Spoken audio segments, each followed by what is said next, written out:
Hey,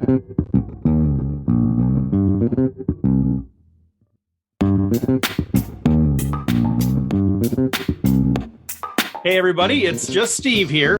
This show is pretty simple. It's just me talking with people who I think are really interesting, people I think that have insights that more people need to hear. And so today I'm excited because I get a chance to chat with Kim Korven. Kim, I'm pleasure to actually meet you. Now, I'm going to start you off with a couple of very easy questions to kind of make you think that it's just going to be a nice, easy conversation. Then we'll dig a little bit deeper. But let's start off kind of where are you calling in from? Where are you at right now? I am in Regina, Saskatchewan. So that's 900 miles straight north of Denver. Okay, nice. You've done your homework. You know the distances from Denver. How many miles exactly from the Minneapolis area? Quickly. It's about a 12-hour drive. Oh, you know. A 12-hour drive to Minneapolis. Yeah. Without stops. So. Okay. Yep. Very good. Very good. And then the second easy question is, how do you spend your time? Like, what do you do? Who are you in terms of kind of what you're doing in the world right now? How you're spending your time? Well, I have a number of different hats. I was a lawyer for over 25 years. And I even have my master's degree in law. But I help people communicate now. I gave up law because it was too adversarial. And so I help parents communicate so that they can really hear each other. And they either decide to stay together, or if they decide to separate, they can really put their kids first, focus on what's important to them, stay in charge, and get fair results. Then I am a mom. My son is almost 20. My daughter's almost 15. I coach judo. I'm learning to play the ukulele. I'm remarried, divorced and remarried. That's how I got into this whole area. What else? Oh, and we are the Hotel California of Rescue Pets. Okay, the Hotel California of Rescue Pets. So, okay, well, the next deep question is going to have to wait because I need to understand what the Hotel California of Rescue Pets means. So, when I met my second husband, I had 2 greyhounds and he had 3 cats. When you have compassionate children and when you are compassionate and you come across more cats, they have a tendency to come home. And even when we're fostering them for rescue groups, they don't leave. So do you actually have, you need to have a parody song. The Eagles need to be the sort of the soundtrack of, have you written a parody about the Hotel California? No, that would be too sad. I can hardly admit it. So all right, there's 6 cats in our house right now and 2 greyhounds. So I like how you say they have a tendency to show up. Like you have nothing to do with it. They just seem to be they just show up and stay.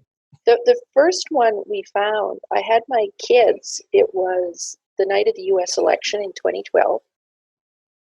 I had them at an all ages drum circle at this club. And these people let this kitten in.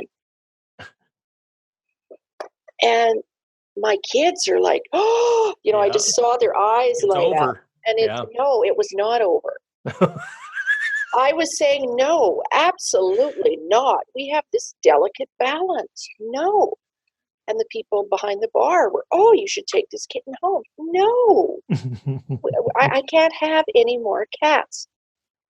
They let the kitten out the same time as we left, and we were parked across the street, and I thought this kitten was going to get run over, so I said to my kids, get in the car now. And this kitten is mewing from the bushes. Mew, yep. mew. I phone my husband and I tell him about this kitten. He says the same thing as me, and I'm like, I know. And then he's asking, he used to call my daughter Piglet, and he's saying, do I hear Piglet? I keep talking about this kitten. And he stopped me and he said, no, wait, do I hear Piglet? And I look, and there's my daughter out of the car crying. Oh. what was amazing about that is when I walk with my husband, if I'm not facing him, he can't hear me. And he could hear this child crying. And I'm like, oh, yeah, it is. And he said, well, bring the effing thing home. But we have to look for its family. So that was about 8:30 at night. By 10 o'clock, he said, I think he can stay. Mm-hmm. And that started us. So the first one really did bind us. Welcome to the Hotel California. Here we go. Yes. Or they never leave. Well, so I like hearing kind of the story a little bit because it provides the context then for, as we dig into a little bit of away from what you do, how you spend your time, which is obviously a big part of your life, but like, who are you? Like, this is the question I love to pose. Just who are you? Like, what's your essence, or what sort of defines you, like, as a person? Like, how would you describe that when somebody usually says, hey, who are you? And you kind of describe what you do, but I want to know more about who you are. Like, what makes you tick? I really like peace. And I don't know how I do it, but people are drawn, like they feel calm around me and confident, and they want to solve their problems. And sometimes it's just, so there's this wisdom in me, and I have a way of really seeing people. I love people. That's a big part of who I am. And I'm really connecting to people. Okay. Is that always been how you've been? Have you always sort of, even as a child, or is that something that's kind of moved into you as the years have gone by? It's getting stronger. I remember when I was 3, we had a chalkboard on one wall in our basement, and I had my stuffed toys set up, and I was teaching them how to count. I was communicating. And I thought the numbers went up to 10. And I thought 3 was free. So I said free, like a freeway. and after 10, you just go back to 1. So this communication, this need to communicate was there even then. Were you an only child, or did you have siblings? No, my brother is 13 months older than me, and then my sister's 6 years younger. So they just wouldn't listen in your modified classroom that you made up here. They wouldn't listen good enough, so you had to go to the stuffed animals, or. Well, I don't know where my brother was. My sister didn't exist yet. Didn't exist at that point, right? And and I remember sharing stories at the dinner time, interesting fairy tales I'd read. Okay, I was like 7 or 8, so. Yeah. So then, I mean, as you kind of grew older, so law, what was the appeal of the law thing? Where did that come into play? Well, I started thinking about law when I was 16, and I thought, who wants to be a lawyer?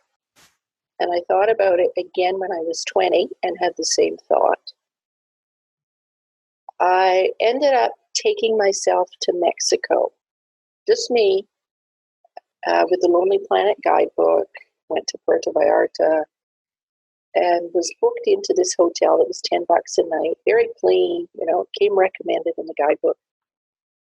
And I was approached on the street about, hey, coming to a timeshare presentation. Mm-hmm. And I had sat through timeshare presentations before, and it had no problem. And I thought, oh, it'll be great to go and sit at that pool for a day. So I said yes. And I spent a day in a room being convinced to buy a timeshare. Mm-hmm. I was a student. I didn't even have my own credit card. It didn't even, we'll just take your credit card to do a credit check. Okay. So I let them take it, and they came back into the room, and I remember them walking with my credit card. We have like an A rating here. Oh boy. To everybody in the room. I had such a headache. I got my credit card back when I was signing the contract to buy 1 week at a timeshare. And I knew like it was like $200 a year for maintenance for this timeshare. Yeah. Compared to my $10 a night for a hotel that was clean and absolutely perfect. And I still signed it. Mm-hmm. And I felt completely sick. Instead of having a lovely time in Puerto Vallarta, I got on the bus to Guadalajara because my family has hosted sisters. The family lived in Guadalajara. I went and stayed with the family, feeling a great deal of shame. I came home. I confessed this to a friend of mine, and she knew a woman who had just finished law school and was articling. So she had me phone her friend to tell her about this, and her friend said to me, look in the contract, Kim, where's the jurisdiction? Where is this contract enforceable? And it was California, and she said, don't worry about it. They'll hound you, but it was $750 US, which I didn't have, but I paid on this. So I never wanted to be taken like that again. Mm-hmm. So that was what pushed me over the edge to applying to go to law school. So was it more about kind of making sure that nothing happened to you, or was it more about a sense that you didn't want other people taken advantage of, or? I would say, well, it was both. I mean, because I had that ethos of care in me already. Mm-hmm. That's evolved into the Hotel California pets. But right. it was both. But it was really, I felt such shame. Because it was my parents' credit card. Sure. Okay. So I had to pay them. So you probably had to convince them at age 20 or whatever to let you go to Mexico, or at least that you were going to be safe in Mexico and make good decisions and all those things. And then you're down there and you're buying timeshares. Well, I was 25. Oh, you're 25. And I had traveled. I'd traveled quite a okay. bit. Well, then why did you have their credit card at 25? What's the story there? It was so they an emergency? Yeah, an emergency auxiliary like card. Buying a timeshare is an emergency? Just in case I get a situation where I get talked into buying a timeshare, I need to have your credit card. And I'm just thinking, mercy. That was the only time I ever used that credit card. So your parents are like, all right, she's 25. She's an adult. She makes her own decisions, but she doesn't have a credit card. We'll give her ours because clearly it's just for an emergency. And oh, by the way, I bought a timeshare. So there's where the shame comes in, right? A little bit like maybe because you were supposed to be an adult at that point and make good decisions, and now you're using your parents' credit card to buy a timeshare. Is that part of the shame, or what's the? It was huge. It was huge because they let me hear about it. Oh yeah. Yeah, right. You can't hide that one. It's on their statement. Yeah, exactly. So you went into law, and then you because of this. So you're 25. So you hadn't gone into law at that point. Yeah. You decided to go into law at 25 or so, somewhere in that range. Yeah. You started going to law school, or tell me about that, or tell me the transition away from law. So that kind of got you into it, but then there was something that got you out of it. Well, I mean, I loved the law. Okay. And I loved it in law school, the intellectual challenge. And it's not white and black, it's gray. And there's this possibility to affect really great change for people. In terms of practice, is very different. You don't have those real intellectual challenges very often. And often, well, okay, so when I was first a lawyer, I did a small claims trial, and it was about this gentleman rented a lot with a house on it, and it was on a busy street, there was no fence on the lot. He didn't live there, he was renting it for his daughter. And he contracted with the landlord that he would build a fence and the landlord would reimburse him for the materials. He built the fence. The landlord refused to pay, which is how he came into my sphere. It was the first small claims trial I ever did. The first trial at all. And I loved the notion of litigating. It was like, oh, this is so fabulous. And I remember the landlord had taken a board off the fence, a board with a knothole in it to show, well, he's overcharged. This is not. And I was kind of like, how do I deal with this evidence? Oh. But I ran the trial. And when we got the judgment, my client was successful, except the court didn't award the taxes he had paid on the materials, because my client was a contractor and he could write off the taxes. Mm-hmm. So I'm really excited because we won. I'm ecstatic. And I phoned my client to talk about the decision and tell him, and he's mad. He was completely furious.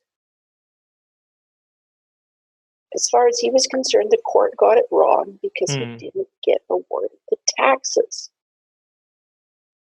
And it was like, I couldn't believe it. And he's talking about an appeal, and it's like, and I'm like, why isn't he happy? And I would think about this, because we had several conversations because he wanted to appeal. And the one day when I was walking, I remember he built the fence because his daughter had children and he was worried about. And I thought, I bet it's because he was worried about his children.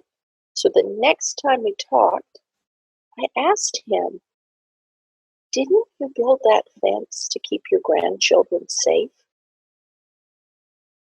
And he stopped. And he was, yes, that's why I built the fence. And then he was fine with the decision.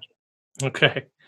So I realized then I started to realize then how you forget what's really important when you enter the legal arena.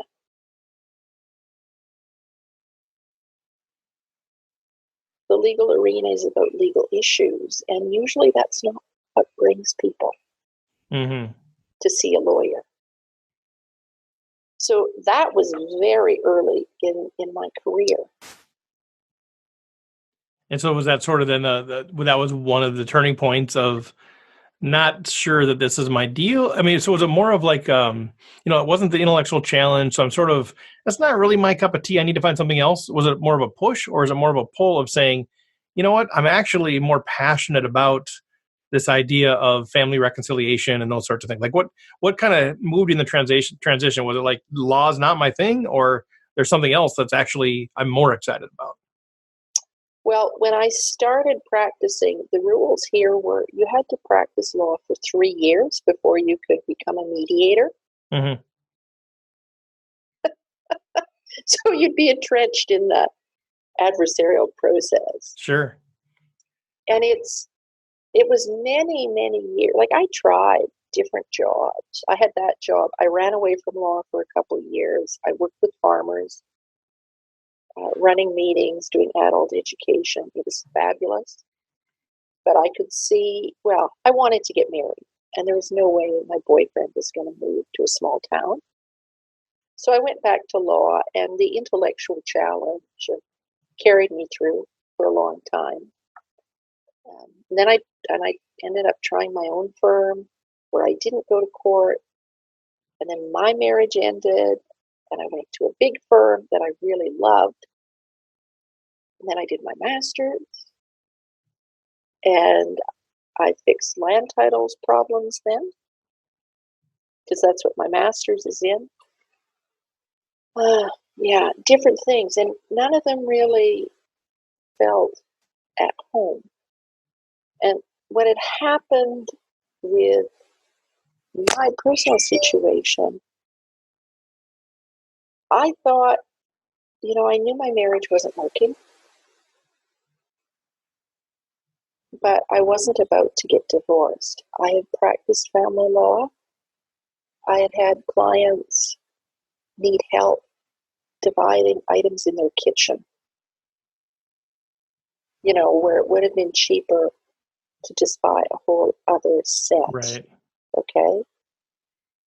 And these, clients who were making maybe $15,000 a year, paying me $200 a month.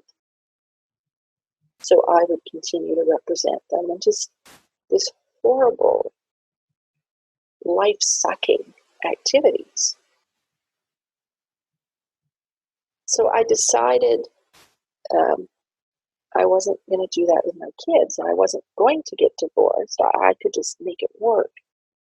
And then I realized that my kids were being harmed by us staying together. And it was quite something. By that point in time, I had done some child protection work. So that's when the state steps in and takes the children from the parents because the parents' behavior is endangering the children's safety.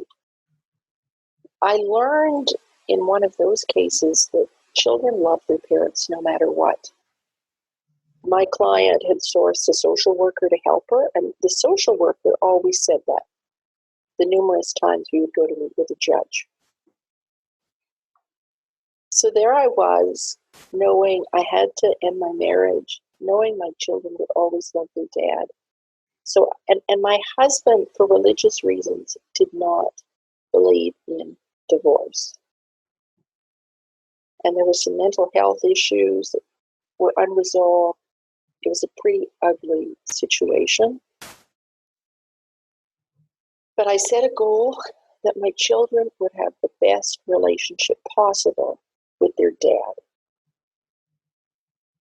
At the time, they were 7 and 2. So everything I did to end my marriage, that was the goal. It wasn't what are my legal rights and obligations.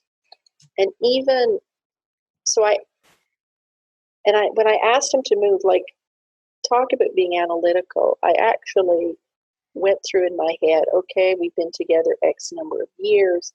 I'm thinking about when was I really happy in this relationship and feeling fulfilled? How much time and how much time has it been hell and how much time has it been okay? And the happy time was really, really small. And yeah, it wove in and out because that's why you stay. But it was, we haven't been bringing out the best in each other in a long time.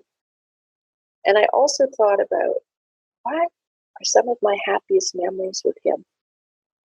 And I could hardly, like if he would touch me then, I would just flinch. It just, yuck. Mm-hmm. But I went through this exercise. So when I asked him to leave, I shared some of those happy memories. And I said, we're not bringing out the best in each other, and that's harming our children. They deserve more. They deserve better from us. So for our children, you need to move out. And creating, and it wasn't this, you pick up the children and take them to your bachelor suite. He would come here and tuck them in 6 nights a week. Mm-hmm. And that was too much for me. So I said, it has to be 5 nights a week. Mm-hmm. But it wasn't the cookie cutter approach. People who knew us and would say, how did you do it? And I said, oh, it's nothing. Anybody can divorce, can separate peacefully. Mm-hmm. So it was, I didn't think that I needed to do anything more on this, but I had a cousin who was going through a really ugly divorce battle, and he ended up, he disappeared, and his body was found about 3 months later. It was after that, and I hadn't been really close to him or anything. Sure. But it really hit home to me then that not everybody can divorce peacefully. And I mean, so he had kids, so they have no dad. Right. Right? That our children deserve better. So I want to talk, I know that's, as you talk about, this is kind of what you do now is help people, go through divorces and do it peacefully and those sorts of things. I want to go back to what you said about, how important it was for you to, that the kids had a good relationship with their dad. So, you see in a lot of divorces where it's me versus them and I don't really care. I actually a lot of divorces where they pit the children against the other parent. That sort of thing happens. But I'm curious more the root driver of that. Why was that in you? Do you think, now you're leveraging that and you're helping people, divorce better. But at that first, there was something in you that said, this is important to me that my kids have a good relationship with their father. Do you know why that was part of or why that was so important to you at the time? Well, I think what's really important, one thing that is really underlies who I am is fairness. Yeah. Right? And I think that's it. And having had that powerful example of that one child protection file and learning, oh yeah, children do love their parents no matter what. So if I wanted the best for my children, and that's the other thing, I see my children as my life's work. So if I truly want the best for my children, sometimes I have to get out of my way and be an adult. It's not about me. It's about what is best for them. And how do you, I mean, as part of your coaching, I'm sure this is part of it, but how do you give people that mindset, or how do you encourage people to have that mindset? Because I think in the throes of divorce, and I'm very lucky I haven't gone through that, in the throes of divorce, it's, it can be very much me, or, I'm sick of always putting other people in front of me, and I'm going to watch out for myself now, or I hate that person so much that, I'm kind of jaded, or I'm not seeing the full picture. I'm not able to actually think about what's in the kid's best interest because I despise that person so much. I'm not really thinking about that. How do you encourage people, or how do you coach people, or how do you give people the insight they need so that they can be as mature as you are in thinking about, okay, this hurts me, and I'm going to even have my ex-husband come into the house 5 or 6 nights a week, but to be able to even say, despite all of that, I'm going to put the kids first. Like, what's the key personality factor, or the key learning, or the key insight somebody has to have to help move them to that place where they really truly can do what's best in the interest of their kids? What's interesting is it's creating a space where people can honor what they have, because you never go into a relationship thinking it's going to end. Usually I think you get married because you have some kind of positive feeling for this other person.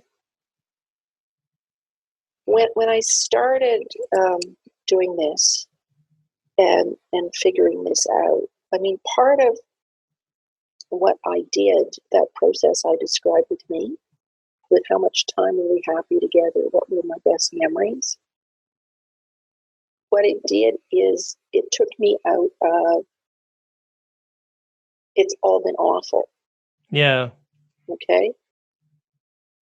Now, one thing that helped me to be positive was I remembered that when we did marriage preparation class, and we weren't married by the same priest we went to marriage preparation class with, thank goodness, because we had to do this questionnaire, each of us separately, and then we met with the priest to go over the results. Based on our results, the priest said to us, you two might want to reconsider your decision to get married. And we thought, what does a priest know about marriage? Right. I mean, that's right, exactly. Okay. So when you remember that, interesting. Yeah. it's really hard to blame the other person. So sometimes I have to go there with my clients to take them to that kind of space. But I want you to think about, and because I had to, in terms of conceptually, figure out how can I reach people, because nobody else does this. When you go to funerals, the eulogy always highlights what about the deceased? Yeah, I mean, the best positives of that person. So it's when a marriage ends, it's a death. It's a death of this relationship. So let's honor it. So it's sort of like almost like the grieving process, right? Where you go through the different pieces, the I guess whatever they are, the denial, the bargaining, the anger, and then it moves from there. But maybe people are getting stuck in that anger piece and not able to move out of it. Is that part of it? Because it's a grief like a death? And part of it, I don't I'm not a psychologist or a counselor. I'll just pretend. That's okay. But I'm not actually a podcast host either, so we're just pretending here. Okay, good. So what I do is I start with the question, okay, so when you met this person, what did you like about him? Yeah. Where were you? How are you feeling? So what happens in a relationship when you start thinking you're going to end it is you're looking for all the evidence to support your decision. Right. Because we live in this reductionist world where it's all or nothing. Mm-hmm. Okay? This is a really horrible person. Part of what took me out of that, because part of me was like, he shouldn't be seeing the kids at all. Yeah. But I had the experience from having been in court and seen what judges and read their decisions to know, oh yeah, Kim, you would just be throwing away money to make that argument. So it was suck it up, buttercup. You know that's going to go nowhere. The other thing, and so I go through the high points of the relationship. And I teach people about what happens in the legal system. So, for example, if you were to rear end me, right, we're in a car accident. Mm-hmm. So I sue you for damages. And I say, that Steve, he must have been on his phone. Mm-hmm. His brakes failed. I would not be admitting that, oh, I stalled my car at the intersection. Right. Okay? It's, you take no responsibility and you blame 100% the other person. Car accident, it really doesn't matter in the grand scheme of things. But when this is somebody you've loved and you have children together, right. Mm-hmm. It just causes things to blow up. So, it's helping people figure that out. But really, what's really neat about the whole, and I'm making a circle because I draw a circle when I do this with people. That's good because our podcast audience can't see that. So she is drawing a circle. I'm on video with Kim, so I know she's drawing a circle. Trust me, she's drawing. She's not getting all the way around. It's more like she's getting about 3/4 of the way and kind of giving up. But well, what I tell people is, you're at this point where it's all broken down, and my job is to get you back as soon as possible, as close as possible to when you first met.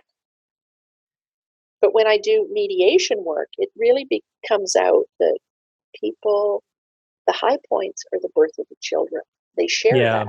Mm-hmm. So instead of being me against you, we have this common high point of the relationship. And talking about who are their kids. And sharing that, and sharing how is this other person a better parent than you? I ask my people these questions to keep it real. I love this. If I'm tracking, I'm not the sharpest tool in the shed, but if I'm tracking with kind of what you're saying, I mean, it feels like in this reductionist world, we do create these, it's all or nothing sort of situations, even to the sense of, my 20-year-old daughter wants new clothes because she doesn't have any clothes. Well, that's not really true. You can still say, I have a bunch of clothes and still want more clothes, right? That's still okay. Ooh. But it's almost like we feel like in order to justify certain decisions, we have to bring out all the negatives of that other decision. I feel like that's what you're saying. Like I've been parts of or a part of like a nonprofit where they wanted to move to a new building. So to justify wanting to move to the new building, they made this long list of everything they hate about the current building versus just saying, we have a good building, but this is better. It feels like we have to sort of justify that. And what I'm hearing you, and maybe you can correct me if I'm wrong, is I'm sort of hearing this is sort of fighting that mentality of saying, to justify the divorce, we don't have to say it's been all bad leading into that. We can still say there's been some good things. And then what it feels like is then we're making our decisions about our kids or anything else from a more healthy place, from a less divisive place. Is that kind of what I'm tracking? You're paraphrasing it beautifully. And what it has allowed to happen in my family, for example, my former spouse, because I say former spouse now because that is much kinder and gentler than ex. And I checked in with my kids and they were like, yeah, Mom, former spouse is better. but he is allergic to cats. My daughter's cat, one of these Hotel California Right. ones, he was a Norwegian forest cat who had to roam, and he would walk her to school and be waiting for her outside when she got home. But he was run over when she was 13, and she was devastated, and I was worried she was going to take her own life. Mm. You know, kids of that Sure. age. Yeah, it was really awful. She identified, Mom, could we look after some orphan kittens? We had already said that once we lost a cat, there would never be another one come in the house, my second husband and me. But given her state, Right. we said, okay. So these 4 kittens, 5.5 weeks, came to live with us. We did, and one looked like a freak. He had this huge belly. He was about half the size of the others, and his face was like this little alien face. So I started calling him Al. He could escape from the room under the baby gate, a hole about 1.5 inches in diameter. He could get through, and he'd show up in the kitchen and want food. But she fell in love with him, and he had to take him to the vet about once a week. And this kid wants to be a doctor, so she is doing subacute fluids. The vet taught her how to give this kitten an enema. Like, it was pretty intense. Yeah. I was supposed to be away one weekend, and so there'd be nobody to care for this kitten. So, I said to her, you need to ask your dad if you can take Al to his place. And she did, and he said yes. So he ended up falling in love with this kitten, who ended up living, and he's about 1.5 years old now, this kitten, and his name's Atticus. But he has just, and so my daughter bathes him there. But the really interesting thing is Atticus had a Christmas stocking. My daughter told me that. And she sees now this kinder and gentler version of her dad, who she never knew existed. It's this really beautiful, and with this COVID-19 stuff going on now, forget your dad lives alone. So I actually reached out to him and said, do you want Atticus to come and stay with you during this time? Mm-hmm. And he said no, but I'm going to offer again because, but it's allowed us, right, our relationship to evolve in a really positive and supportive way. Well, it's so healthy. It's such a great thing, I think, to model for your kids, just that, there can be differences of opinion to the point of divorce and still be mature about it and still, have a relationship intact. It doesn't have to be an all or nothing sort of thing. And I assume, we're already almost at time, but I also assume you talked early on about this idea, you're driven by wanting peace and those things, and for your own heart. To have some reconciliation, some restoration there to the point where you can offer a cat and have peace about that versus carrying the weight of an antagonistic relationship for the rest of your life. That's really only hurting yourself. So that's what I'm sensing in all of this. Is it feels like part of this is your own wiring. Part of it's you're driven by peace. Part of it is you want to model this and have the best thing for your kids. But I feel like it's all kind of wrapped up in this living your best life in the way of you're not going to let a broken relationship become the central part of your future. Well, and what we forget is it isn't just about us; it's our kids too. We do forget that. So with divorce, I tell people now, there isn't a winner and a loser in divorce. It's either your whole family wins or your whole family loses. What do you want? Yeah. My family has won. Yeah, I love it. So when you think about that, I'd love to pick your brain on one more thing associated with that.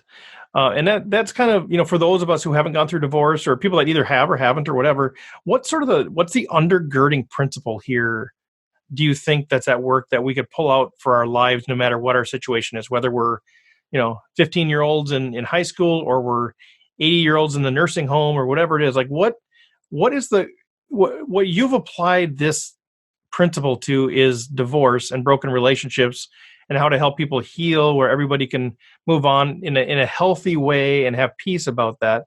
But what do you think there is in there for everybody? What do you think the super cultural truth is in that? Conflict is inevitable. We're not taught how to deal with it, but if you can lean into conflict and be respectful, you get such a transformational result.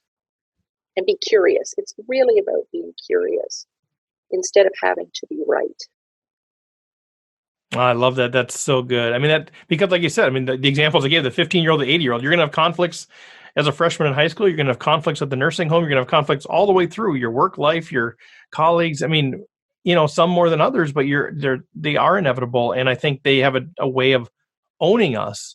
And so what I think you're equipping us with is this lens that we can look through to say it doesn't have to own us like that. Yeah, it's very healthy. Yeah.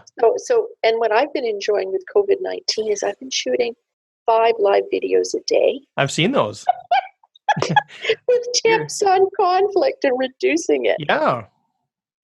Well, and that's what you do. That's what you have experience in. And I think that's what you can give back to the world at this time. Everybody's struggling with different parts of, the whole epidemic, the pandemic. People are struggling in different ways. And I think you're going to resonate with certain people that are struggling with the things that you're speaking into. And I think that's a fantastic way to try to add a little beauty to the world in the way that you know how. Well, it helps our kids. Yeah. Right? They feel the tension because my kids were acting out because they felt the tension. We didn't argue, my former spouse and me, but they felt it. It was there in their behavior. You bet. And I see how they are now, like even shortly with a few years after, was just beautiful. And we had my son, I remember 6 months after we split up, talking to me about his dad. And I said, honey, do you want to spend more time with your dad? Yeah, I do, Mom. Perfect. Love it. So well, this is all good. I mean, like I said, we could talk for hours. That's the problem with being a podcast host is you have to cut people off when it's getting really good. Like we've been ramping up here, but maybe we can have you back on again. But as we sort of wind down here, I'd love to know first, how can people connect with you? The intent of this podcast wasn't to say, hey, we're going to promote Kim and her business. This is all about her business. I just wanted to pick your heart on how do we become more mature in the midst of conflict? And that's been great. But there might be people listening that are saying, I need help, or I need somebody that needs help. And, so we don't have time to explore all the ways you can help them. But if they're hearing you going, I think I need to connect with Kim, how do they do that? My website is gentlewaydivorce.com. All one word, right? Just Gentle Way Divorce. Gentle Way Divorce. And that comes from judo means the gentle way. Yeah, we never even talked about your judo. And I used to be a killer in judo when I was a teenager. So it's kind of fun. And there's 2 principles in judo: maximum efficiency with minimum effort, and mutual welfare and benefit. And I'm like, this is who I am. Say that again. Say that again. We need to hear that again. You just dropped a bomb there. Let us know again. Okay. So it's the 2 principles are maximum efficiency with minimum effort is the first one. And the second one is mutual welfare and benefit. Nice. And that underscores everything I do. So gentlewaydivorce.com. And thank you for letting me share that, Steve, because for sure. Really, I want to get the message out, and I would love to be helping more people. And I love what you said. It's what you do, but it's also, you said that earlier, like it's who I am. Like that's what's attractive about this, right? It's not just, oh, hey, what business practice can I open that's going to make some money? What I'm hearing is this is who I am. There's no way of avoiding this. This is who I am. This is what I do. And I can help you. I'm not going to apologize for that. No. And so you have a Gentle Way Divorce set up to be able to do that. And I love that. And because I'm not doing it as a lawyer, it crosses boundaries, political boundaries. Because people are people. What I do helps people wherever they are. Yeah. I love it. Well, we're gonna come right back to you to share a quote if you have one with us. But if you like what you're hearing, if you want to support the podcast, what I'm doing with the writing, the speaking, just ask a few things of you out there listening. One, if you could just support the show at patreon.com/Steve Fredlund, even for $1 a month, that means a ton to me. Like, rate, review the episodes on iTunes or wherever you get your podcasts. Feel free to connect with me on social media. I'm everywhere. Not too hard to find. And if you would sign up for the email newsletter, if that's of interest to you, you can just go to stevefredlund.com and do that. So with that, let's come back to Kim Korven.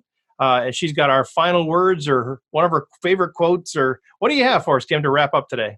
I am going to share a quote from Pema Chodron, and it's in her book, The Wisdom of No Escape. Awesome. Okay, so Pema's quote is, "Our life's work is to use what we have been given to wake up. If there were two people who were exactly the same body, same speech, same mind, same mother, same father, same house, same food, everything the same, one of them could use what he has to wake up, and the other could use it to become more resentful, bitter, and sour.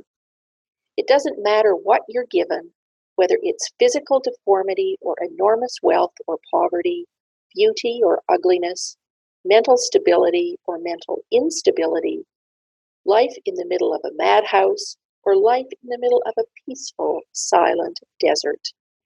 Whatever you're given can wake you up or put you to sleep. That's the challenge of now. What are you going to do with what you have already? Your body, your speech, your mind."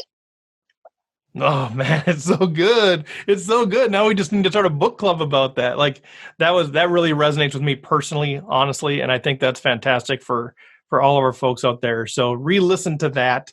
I will post the author and the book title there as well for those of you who are interested in kind of learning more about that. But Kim Korven, pleasure to actually officially meet you, and thanks for jumping on the show. And thank you for having me. It's been a wonderful conversation, and you made me see things that I hadn't noticed before, so thank you. Love it. Well, we'll chat with you later. Thanks, Kim, so much. Thank you, Steve. All right, everybody, we'll wrap up there for the day, and we will catch you next time.